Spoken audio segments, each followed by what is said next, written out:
Представляю Чеченскую республику Ичкерия в изгнании в области прав человека. В 2018 году в рамках московского механизма ОБСЕ были зафиксированы системные нарушения международного гуманитарного права в оккупированной Чеченской республике, включая пытки, насильственные исчезновения и внесудебные казни. Рекомендации, данные Российской Федерации по состоянию на 2026 год не выполнены.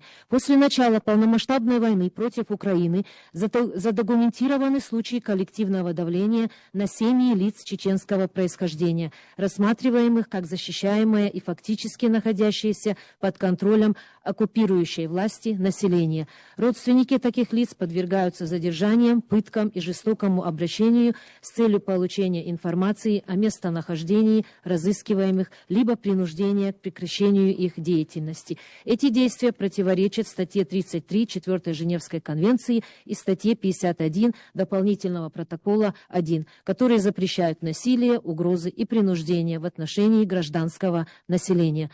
Согласно статье 49 4 Женевской конвенции, оккупирующая держава, а это Россия, не имеет права принуждать защищаемое население к службе в своих вооруженных силах. Этот запрет является абсолютным в отношении чеченского народа, уже понесшего тяжелые последствия в результате действий оккупирующей власти. В отношении семьи Муслима Алхазова установлено, что в 2022 году его брат и другие родственники были запытаны и убиты. Все члены семьи подверглись пыткам, включая применение электрического тока к мужчинам. Сам Муслим Алхазов сейчас находится в Германии и ищет международную защиту. В отношении Мансура Мавлаева установлено, что он ищет убежище и международную защиту в Казахстане. Его семья была похищена и подвергнута пыткам. Эти случаи отражают устойчивую практику коллективного наказания и давления на семьи. Поэтому также поступают сообщения о большом числе лиц, остающихся в местах лишения свободы, по делам которых их защитники считают сфабрикованными.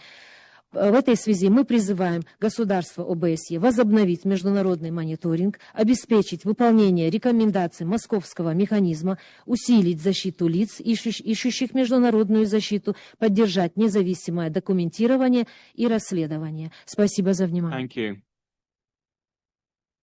Thank you very much.